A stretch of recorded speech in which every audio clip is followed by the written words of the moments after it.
So what did the lockdown actually show us? Well, at the beginning of the lockdown, would you say that you were familiar with all the best websites for teaching your subject and all the best delivery platforms for getting that information to and from students? Probably not, right? And did you feel that you'd had enough training or any training in designing remote learning lessons in your subject? Because not a lot of teachers had that training, because of course it wasn't particularly significant before the advent of COVID. But those would have been two great things to know. But of course, being teachers, I'm sure you got on board with all that really quickly, and you found the best sites for teaching your subjects, and you found the best delivery platforms, and you started churning out material for your your students to process. And of course, then I guess you discovered that most of your students were actually ill prepared to manage their own learning. And this to me is the critically important thing that we can do something about, particularly with ATL skills. I mean, did you find that your students didn't have the skills they needed to effectively manage their own learning? Did you find that they lacked the experience of self-managed learning to draw on? And why was that? Well, obviously it was because self-managed learning was not a high priority prior to COVID. So this is the thing I think we can focus on, and I think this is the thing that we can change and improve and do much better if we increase the focus on ATL skills across the board in all subjects from now on. Because you've got to think, what is the purpose of an ATL skills program? Well, to me, the overall purpose is to develop self-managed learners. That's what it's actually all about. If you took all the ATL skills and put them together and a child learned all those skills, they would be an effective self-managed learner. So the way to get to that point is, first we've got to teach students a full curriculum of ATL skills. And then we've got to make sure that the students apply all those skills in every school subject across the board. And in order to make the goal self-management, I think that the self-management of learning needs to become a goal of formative assessment, that it's actually used as a benchmark, as something to compare against, and that students are encouraged to improve their proficiency in self-management itself. So what is, I think, the best way to get this idea across to students is to show them that a focus on ATL skills will actually increase the control that they have over their own learning success. Because, I mean, just think about it for a minute. In your class, what do your students actually have control over? Because do they have control over who they're taught by, or what they're taught, or where they're taught, or when they're taught, or how they're taught, or who sets the tests, or who marks the tests? Of course not. What do they have control over? Well, it seems to me they only actually have control over two things. One is how much effort they put in, and the other is how they apply that effort. In other words, what strategies they use for things like their time management strategies. How good are those? Their listening and concentration strategies. Their strategies and techniques for note-making and summarising, for reading for understanding, for remembering well, for setting and achieving goals, dealing with pressure and stress, and what I call failing well. Now, this is just a small selection of skills that students need to be an effective self-managed learner. And these are all, of course, ATL skills. And so the point that I'm trying to make is that the way in which I think we can, these days especially, get this message about ATL skills across to students and to parents, and even to other teachers, is to suggest that what we're doing with ATL is we're focusing students on factors to improve success that are in their control. And I think this is a wonderful thing, and especially in a remote learning environment, this has become much, much more important. So what are these key skills? What are the skills that students need to be effective self-managed learners? Well, there's been lots of publications, mostly in the last 20 years, about what are the most important skills for the future. What are the skills that students need in order to do well in the future? And remarkably, of course, they all turn out to be key thinking and learning skills. Now, every country has got its own document. Germany may have one. I haven't seen that one, but it may have. But what this is all driven by is, of course, the employment trends that people are predicting. The trends to changing jobs on a regular basis. The trend towards children of today having to pick up jobs that haven't yet been invented. I'll give you a good example of this in my family. My daughter, who went right through school really well and through university well and ended up with a master's degree, in English Lit and Media Studies, her first job was as a social media marketing manager for a shared equity app development company. Anyone understand what I just said? I mean, it's the kind of job that you don't imagine exists, but she's doing it. She's now set up her own website. She's offering the service of training other people on how to do social media marketing. So it's a job that couldn't have existed 10 years ago. 10 years ago, there was no social media, believe it or not. 10 years ago, there were virtually no apps.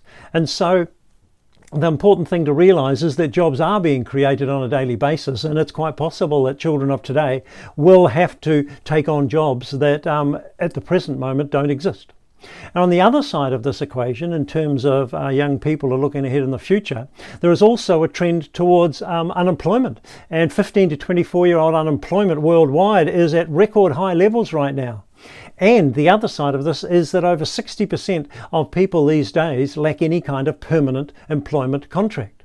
Have a look at this graph, this chart here. This map shows the countries of the world, and it's grading them by virtue of the percentage of workers without a permanent employment contract. And the darker the colour, the more people in that country do not have a permanent employment contract. And this is very significant, and you can see where all the darkest red areas are. And what's driving this? Well, if you look at the tasks that are employable, this is a graph, if you look from the left, is 1960 up to 2010 from the United States of tasks that were employable. And the tasks that are trending down are, of course, routine manual work and non-routine manual work, but also routine cognitive work is trending down. And the tasks, employable tasks that are trending up are non-routine interpersonal and cognitive tasks. Tasks that involve people working with people, people communicating with people, people problem solving, people setting up collaborative groups, people utilising the expertise of others to solve problems. And these are the tasks for the future. And what's driving that? Well, what's driving it is probably it's probably robotics. Have you seen this video before? This is just a short snippet from a video by Boston Dynamics. Have a look at this. Did you realize that robot proficiency was up to this level?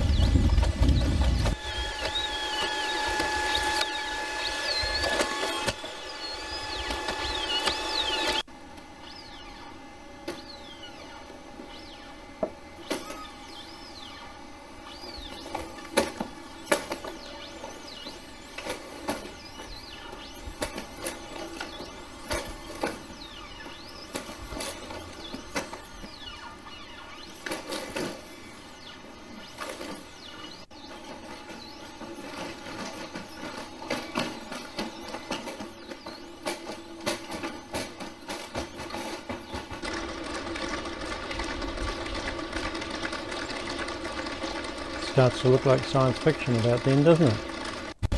But this is the world of tomorrow, in fact the world of today. And you can see that those tasks that were becoming less employable, the tasks of manual labour and the tasks of routine cognitive work, are tasks that will certainly be taken over by robots by 2030. So all sorts of futurists have been looking at the trends. What can we say for sure will be a characteristic of 2030? And no one can say for sure, but there are some trends that seem to be reasonably easy to predict. And certainly the advance of robotics is one of them. It's said that by 2030, 77% of the jobs in China will be replaced by automation, 72% of the jobs in Thailand. So if we look at digital around the world, the digital world is the world of the present and of the future. And I won't bore you with this just statistics, but just have a look at some of these. We've got nearly 8 billion people in the world, of nearly half of whom are connected via the internet. The digital growth is interesting to look at. Population is only growing by 1.1%, whereas internet use and social media use is growing by 9 to 10%. Daily time spent using the internet is trending up. Mobile share of total internet time is trending up. The evolution of mobile data consumption is now into exponential growth. Social media, a look at social media, 42% of the world's population are active mobile social media users. That seems like an astonishingly high percentage. Social media users over time is trending up. Evolution of times per day spent using social media is trending up. Mobile social media users over time is trending up. And look at this. This is the most interesting one. This is social media platforms, active user accounts. And the top of the pile is, of course, Facebook, where in January 2019, 2.27 billion people on one platform. And the problem with this is best revealed by the workings of the British company called Cambridge Analytica and the way they utilised data stripping and data presentation to influence both the Brexit and the first Trump election vote. And what it showed was the unscrupulous companies can utilize data from social media platforms to influence people in many, many very sophisticated ways. And so I think that this reveals one of the key skill areas that we need to be making sure that all children become competent in. And that is the skills of social media identity and social media security. These are key areas, and I will come back to these later on because they're kind of like a pet project of mine at the moment, is to help young people to gain the skills they need to cope with the intrusive nature of the data capture systems around the world. So we'll come back to that later. But the trends that have been seen is by 2030, it's reasonably well predicted by most people that obviously automation will increase. I mean, in 2030, do you imagine there'll still be taxi drivers, bus drivers, aeroplane drivers, or will they be replaced by automation? We're nearly at that point now. What about food delivery? Do you think that will have drones delivering food to your back doorstep, and maybe parcels, maybe Amazon drones? What about specialist services like doctors and law and banking? A lot of those services, certainly at the simple level, could be handled well by automation. And retail, obviously, online retail has boomed since the COVID lockdown, and I'm sure that trend will continue. Manual work and permanent contract work will obviously disappear. Artificial intelligence will be involved in all aspects of life, and it already is. I mean, do you notice? Those of you, do you have Netflix where you are? Certainly Netflix was a movie subscription service which started out just by providing lots and lots of options for people to choose, but in the background they always had running a predictive algorithm, and after they gathered enough data from what people wanted to watch, they released their very first Netflix produced film TV series, and that was House of Cards. It was the House of Cards, the American version. There was a British version back in the 70s, but this was the version of House of Cards set in the United States, and that was produced by Netflix based on what their algorithm told them people wanted to watch, and it was a great success. And now, of course, it's really handy to have you go onto Netflix and it pops up all the things that you might like to watch.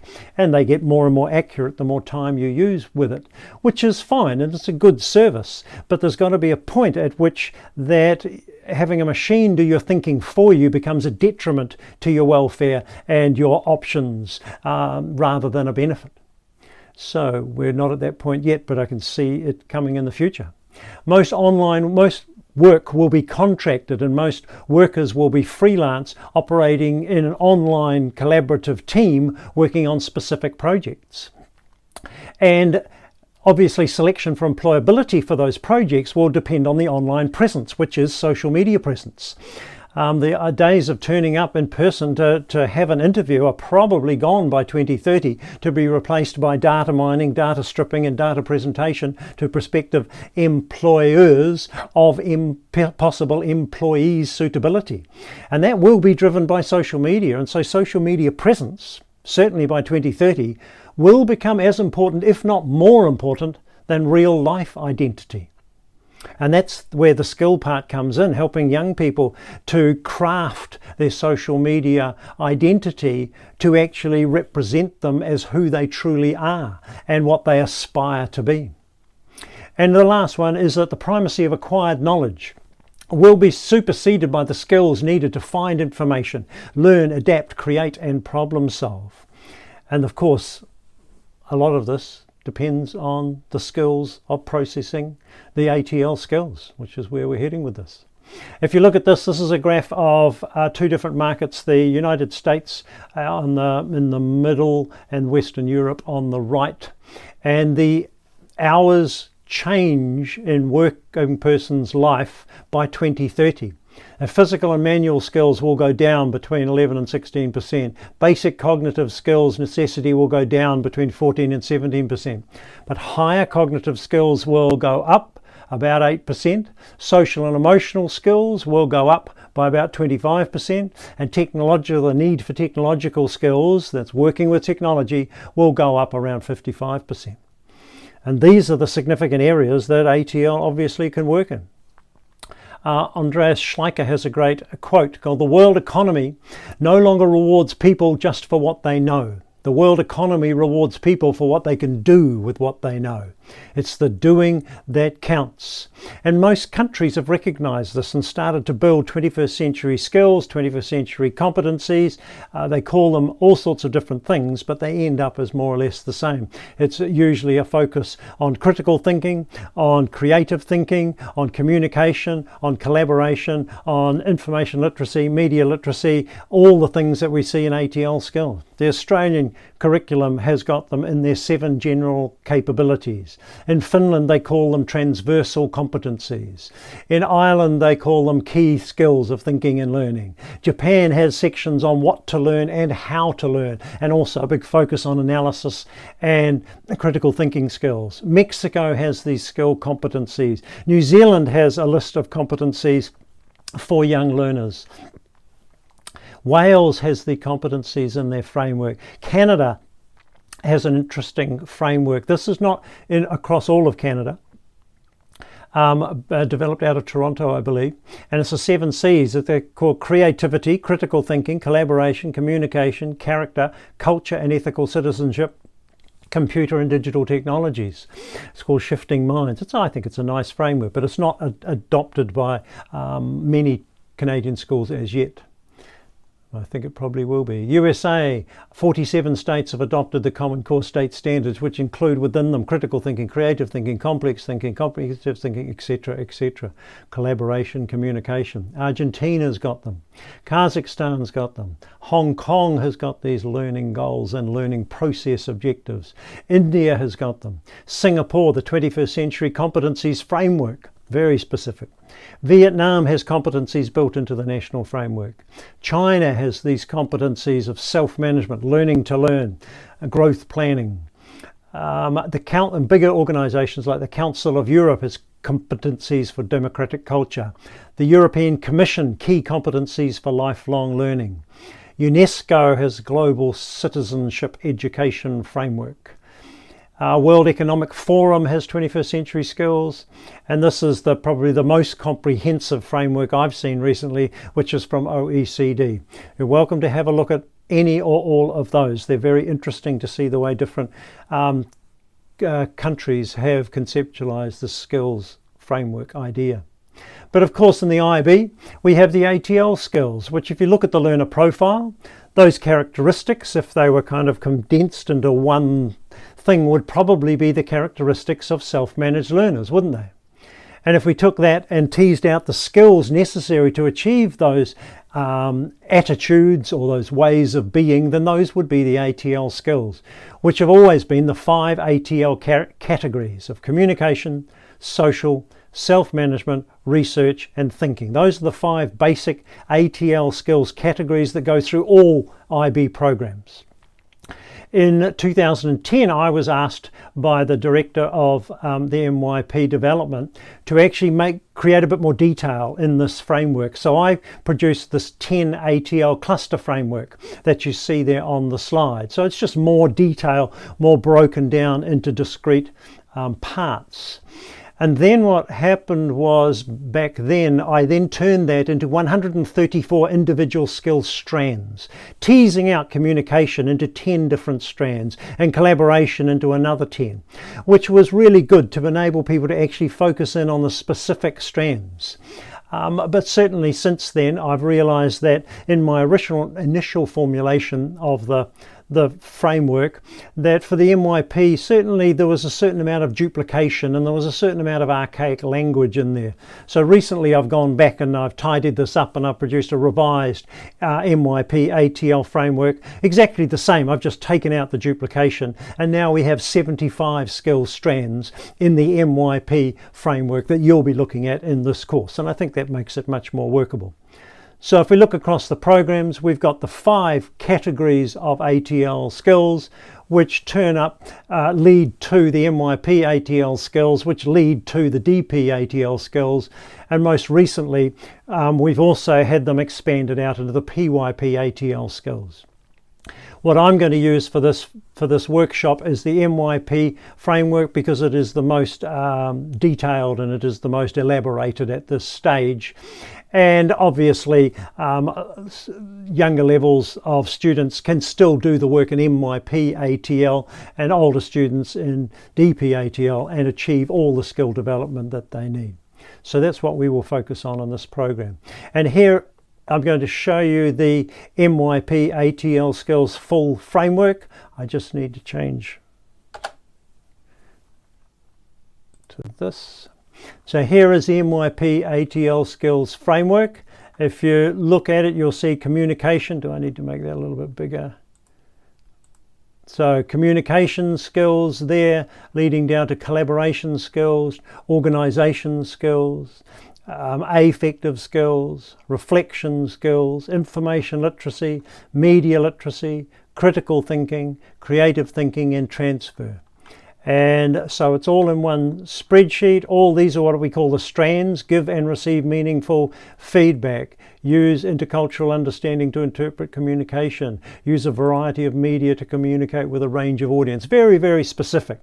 And if we zoom out on this table, you'll see that on the right hand side there are areas for information to be put in. So these are what we're going to be using in the workshop, and you will be filling in data on these sheets, data to suit your school and to suit your particular curriculum development.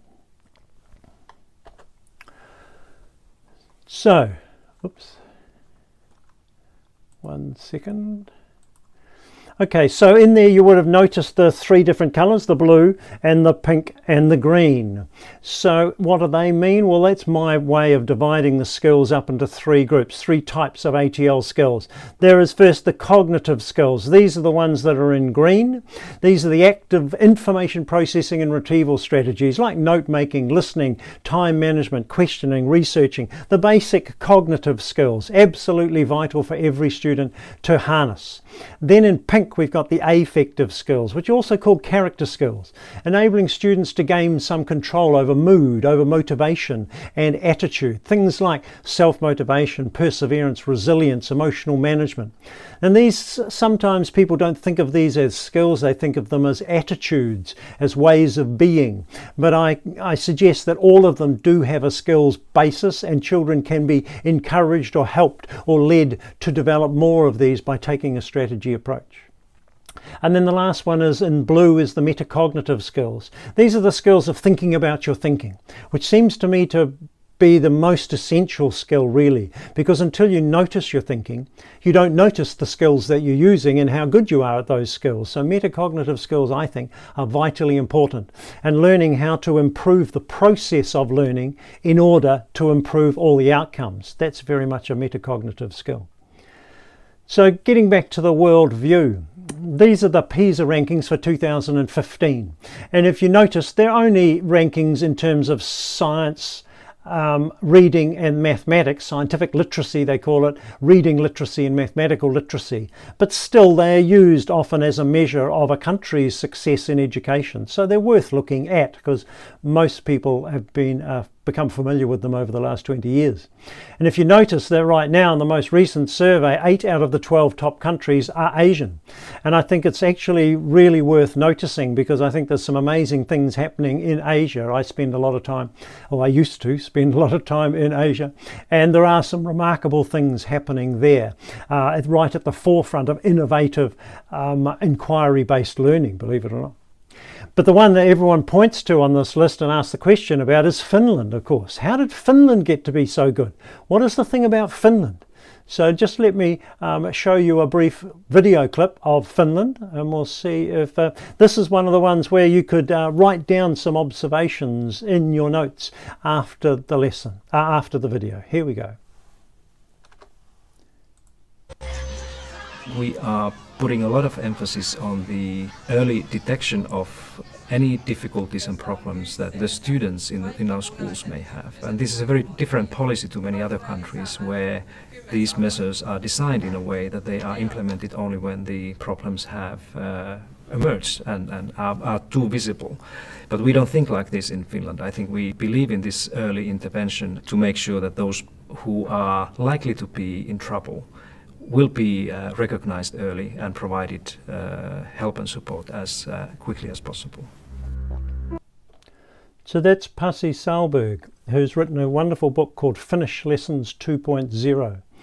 And what Finland has done is obviously take a strategy approach, taking PISA rankings and actually looking at how people have achieved those and realizing that a lot of it is focused on strategy and technique.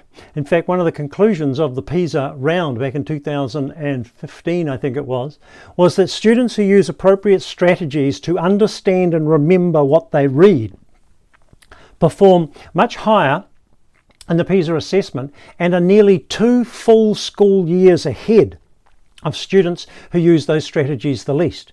And these are only 2 simple strategies. Strategies to understand and remember what you read. Now, what are those? Well, understanding. How do you develop understanding? Well, understanding surely is developed by being able to take an idea, being able to take something that you've heard or something that you've learned and reprocess it and teach it to someone else in your own words. That's how we demonstrate understanding, isn't it? When we can explain something to someone else in our own words. Now that's a strategy. How much time do students practice that particular strategy? And remembering what they read. Well, how do you remember what you read? Well, part of it is by developing understanding. Once you understand something, it's much easier to remember it. There are lots and lots of other strategies for helping students to remember information. And critical reading has to be part of that. Also, even things like spaced out review schedules for students. There are lots of strategies that can help students to understand and remember. And that's only 2 strategies out of all the ATL skills. And yet those 2 strategies produce a student who is 2 full school years ahead of other students. So this is the rationale then for wanting to put in place a comprehensive ATL skills program to make sure that all students have all the skills they need to be able to master all their subject disciplines and to achieve all the tasks and all the goals put in front of them by schools. And particularly in this 2021 to 2022 year, there are going to be some unique challenges. And it seems to me the particular skills that all students need are going to be the skills of self-managed and in fact remote learning.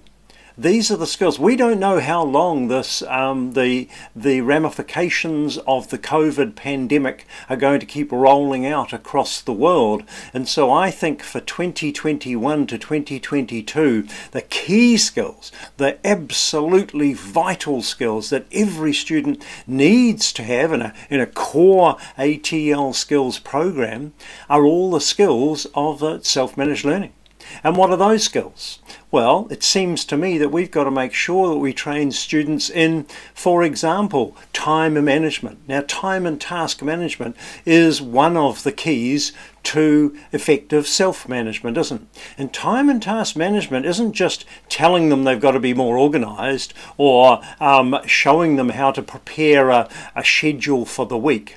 It's much more about prioritising tasks, about allocating time to tasks in a realistic way, about planning out tasks, about analysing tasks and deciding which are important and which are urgent. Do you know that that analysis popularised by Stephen Covey came originally from Dwight Eisenhower about how you separate tasks out into those which are more significant for you, those are the important ones, compared with those that are more significant for someone else. Those are the urgent ones. And every task is either urgent or not urgent, and important or not important, which gives you 4 dimensions of analysis of tasks. And then having done that analysis, then you can then prioritize the tasks that you can do in order to stop everything ending up in the both urgent and important basket. It's a comprehensive analysis I'll show you later on, but it's a way of organising tasks to reduce stress, to reduce pressure, and to make sure all tasks are completed in a logical and orderly fashion. Of course, simple things like making to-do lists come in there as well. So I think that's got to be one of the most basic tasks, is time and task management. And then the second area of skills has got to be, okay, so you can be really organised, but then are you motivated? Do you know how to overcome procrastination? Have you learned how to persevere? Have you learned how to generate urgency? These have got to be another important skill set for students, don't they? And then they've got to learn how to set up their home environment, how to make sure that they've got everything planned, everything organised to enable them to concentrate and eliminate distractions. That's a whole skill set in itself. Then one of the key things in remote learning especially is going to be forming digital groups and setting up digital collaborations and enabling people to work together online to achieve subject tasks. Also within that, setting up study groups where students support other students. That's a whole skill set that I think is vitally important in these days of at least some remote learning happening for every student. Writing goals, setting goals and achieving goals. Goal setting is not just a process whereby you list out what you would like to achieve. It's actually a very comprehensive process if you want students to actually learn how to achieve those goals, not just how to set them, but how to achieve them. Then, and I think in a remote learning environment, assessment is going to change markedly, and already has, I'm sure, where self-assessment and peer assessment have got to be much more important for students to do. And so there's a whole lot of skills in how to accurately self-assess. To me, it's got to be one of the most important skills of all learning, is how to accurately judge the quality of your own output. That is a skill set, and it incorporates how to admit that you've made mistakes, how to go back and analyse for the control factors, and how to change the factors that weren't working, and how to go back and repeat that exercise again, that experience again, and learn from every experience, what I call failing well. Then there's the basic tasks of effective searching and researching, comparing and contrasting information got from different sources, looking for perspective and bias in the media, analysing for true facts, and developing how to develop a good evidence-based argument. Referencing and copyright, being aware of IP rights and what is acceptable, and how to reference all sources accurately. How to summarise key points from both written material and from video and podcast material that students will be accessing. How to develop evidence-based arguments, and how to create multimedia presentations to present that information back to the teacher.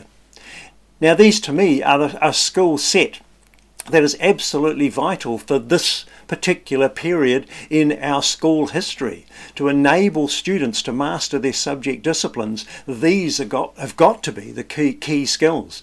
And it's not just enough to teach them the skills, they've got to then practice those skills. If students are coming to classes, then it's a wonderful opportunity to set up independent self-managed learning opportunities in the classroom, and obviously at home this is going to be the key thing to set up well-designed, well-structured self-management learning opportunities for students. The more practice they get in managing their own learning, the better at it they will become.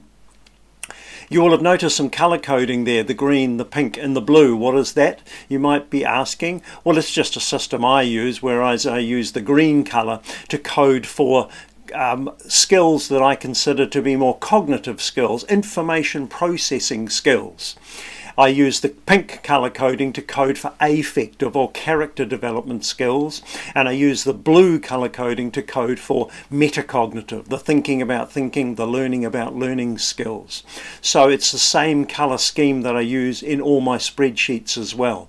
So whenever you see green, it's the cognitive. Whenever you see pink, it's the affective or character skills. Whenever you see blue, it is the metacognitive skills. So it seems to me the lessons that we can all learn from COVID-19 that I'm hoping schools are putting in place for this 2021-2022 school years are that teachers need comprehensive training in how to design effective, engaging, remote learning lessons for their students that utilise the best resources possible. And so that means that teachers have to become very, very familiar with all the websites and all the delivery platforms that I'm sure you are now familiar with, but not just the free sites, also the paid sites. There are some wonderful paid sites out there, which means that schools need to be prepared to monetarily resource the paid sites as well as give access to the free sites. And for students, the obvious thing is they need to master these skills. They need to master all the skills they need for effective, remote, self-managed learning. So, to sum up so far in this presentation, I think the aim and purpose of a well-designed, comprehensive ATL skills program is for teachers to give students more control over their own success at school. Both academic success, social success and emotional success. I'll deal with this a lot more in session 3 on teaching character, teaching affective skills. But emotional success, if you like, or the skills of emotional development, developing emotional intelligence are vitally important, especially when children are feeling somewhat more isolated by virtue of having to do at least part of their work in a remote environment. And these are the skills necessary for the mastery of subject disciplines, the development of knowledge and understanding, the inculcation of skills, and the development of character. And aim is, of course, somewhat different from purpose. So purpose, if we're looking for purpose for an ATL skills program, in other words, if there's a group of people that need to be convinced of the purpose, from a school's point of view, from a curriculum point of view, and from a parent's point of view, it seems to me that what we're doing with an ATL skills program is we're giving students training in all the essential skills they need to be able to take maximum advantage of every opportunity in their future. That's what this is all about. It's about future advantage for every student.